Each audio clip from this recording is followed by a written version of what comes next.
Berbagai pertanyaan diajukan terkait dengan penggunaan Power Automate dalam otomasi pengiriman hasil kuis interaktif di Microsoft Stream. Kendala ini ditemukan pada pelatihan keterampilan digital abad 21 level 200 terkait dengan materi Power Automate. Beberapa pertanyaan tersebut setelah kita lihat memang bermuara pada kesalahan yang sama. Nah, kesalahan apa saja yang sering terjadi pada penggunaan Power Automate untuk melakukan otomasi pengiriman hasil kuis interaktif di Microsoft Stream dan bagaimana solusinya? Silakan simak tutorial ini sampai selesai.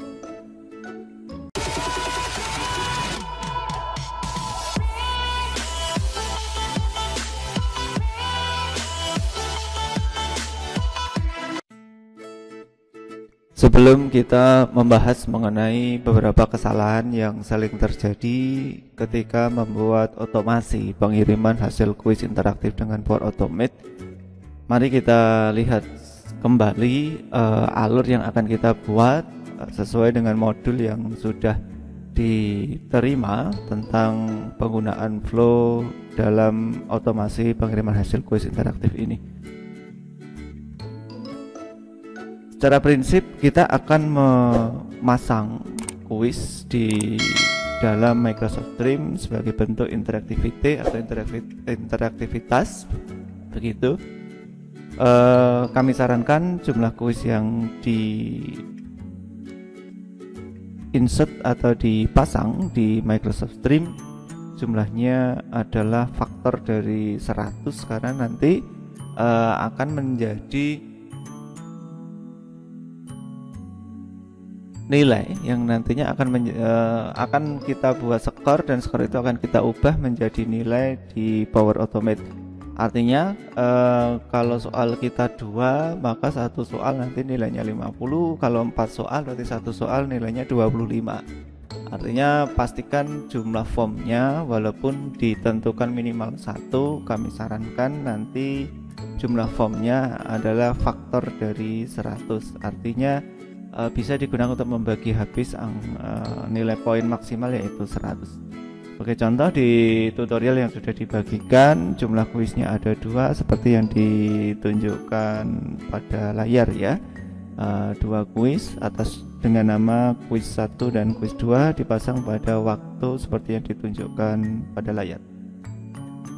Kemudian yang perlu kita pahami juga tentang alur Power Automate bahwa kita nanti akan memulai dari 2 buah form. Kalau kita memang menggunakan 2 kuis ini kemudian nantinya akan kita ambil respon ID-nya dan kita membutuhkan identitas yang nantinya kita ambil dari user profile.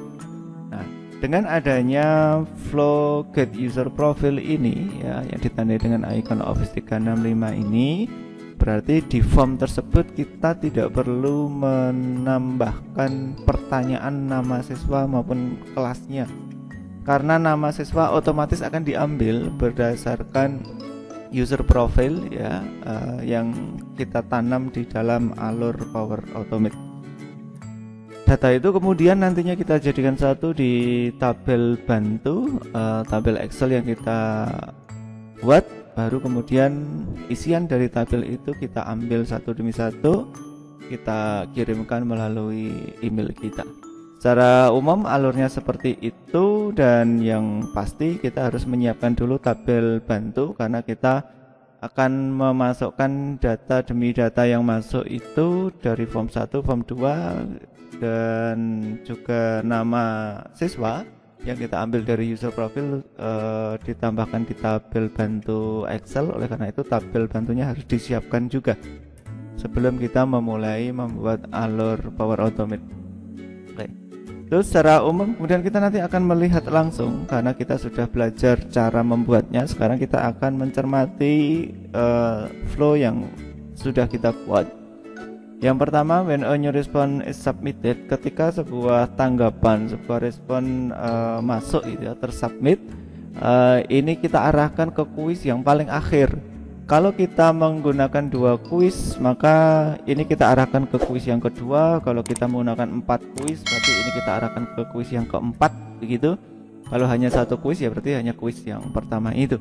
Ya, when a new response is submitted, ini kita arahkan ke kuis yang pertama. Ya, sekali lagi, when a new response is submitted, ini kita arahkan ke kuis pertama. Kemudian dari situ, ketika ada jawaban yang masuk, kita akan mengambil respon detail dari masing-masing kuis. Ya, kalau tadi ada 2 kuis, maka yang kita ambil adalah kuis 1 dan kuis 2-nya. Ya, kita ambil berdasarkan respon ID-nya.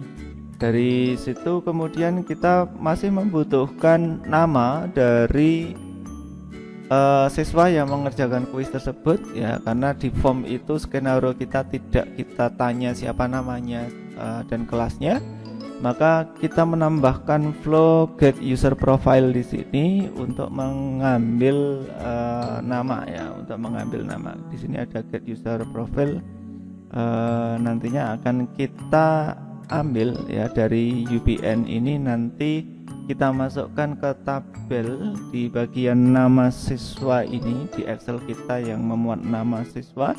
Ini kita ambil dari display name berdasarkan alur yang ada di atasnya tadi, ya. Jadi alur get user profile ini digunakan untuk menjawab nama siswa. Nah, sekali lagi, di form kita tidak perlu menanyakan nama siswa, karena nama siswa akan kita input secara otomatis dari flow yang ditunjukkan di layar, yaitu get user profile. Nantinya kita ambil display name-nya.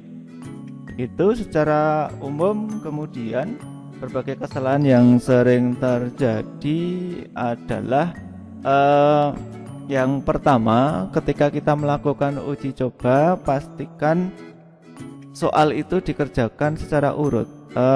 Flow ini baru akan berjalan ketika kuis yang terakhir dikerjakan. Itu flownya baru akan berjalan, ya. When a new response is submitted tadi didasarkan pada kuis 2. Asumsinya kita 2 kuis yang dipasang di Microsoft Stream itu.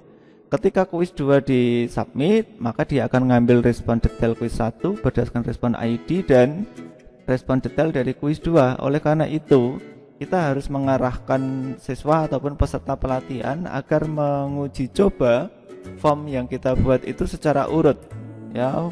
Form 1 atau kuis 1 dulu dikerjakan, baru kuis 2. Itu yang pertama, ya.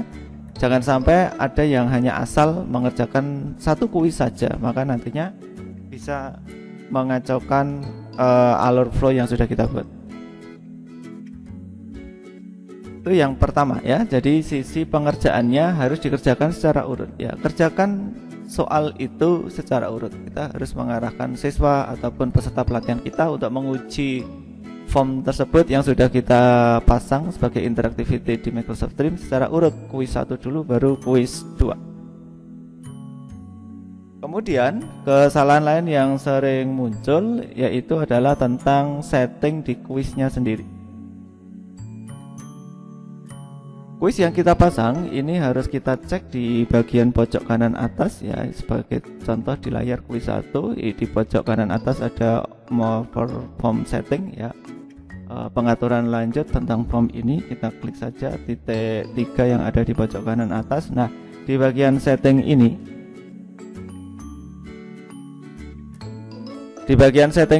kita harus fokus ke pengaturan bagian siapa yang bisa mengisi form kita. Karena kita akan mengambil display name, kita akan mengambil user profile, maka tentu saja form ini tidak bisa kita setting ke anyone can respond. Sekali lagi, karena kita akan mengambil display name dari user profile. Oleh karena itu, di bagian who can fill out this form, siapa yang bisa mengisi form ini, pastikan sudah terpilih only people in my organization can respond. Itu yang nomor 2, kesalahan yang sering terjadi. Dan yang ketiga, kita hanya mengizinkan one respond per person agar tidak terjadi kesalahan data, ya. Nanti satu orang mengerjakan beberapa kali dengan data yang berbeda, akhirnya kita akan kebingungan sendiri ketika datanya kok tidak sama dengan yang dikerjakan. Demikian 3 hal yang sering menjadi kesalahan saat menggunakan alur pengiriman hasil kuis interaktif pada Microsoft Stream dengan Power Automate. Yang pertama tadi adalah kita harus mengerjakan secara urut, kuis 1 baru kuis 2 begitu, dan setiap orang harus mengerjakan itu sehingga respon ID itu sama ya. Ketika namanya si A itu respon ID-nya 1 di form, maka si A ini di form 1 harus memiliki respon ID 1, di form 2 respon ID-nya juga 1. Lanjut si B mengerjakan kuis, si B itu misalkan respon ID di form 1 adalah angka 2, maka di kuis yang kedua juga harus angka 2, sehingga betul-betul hasil pengerjaan dari si B itu, bukan si C, D, dan seterusnya. Itu yang pertama. Yang kedua tadi terkait dengan pengaturan setting, harus kita atur satu organisasi, dan yang ketiga kita atur agar hanya sekali mengisi saja. Demikian tutorial mengenai berbagai kesalahan yang sering muncul di pengiriman hasil kuis interaktif dengan Power Automate. Semoga bermanfaat.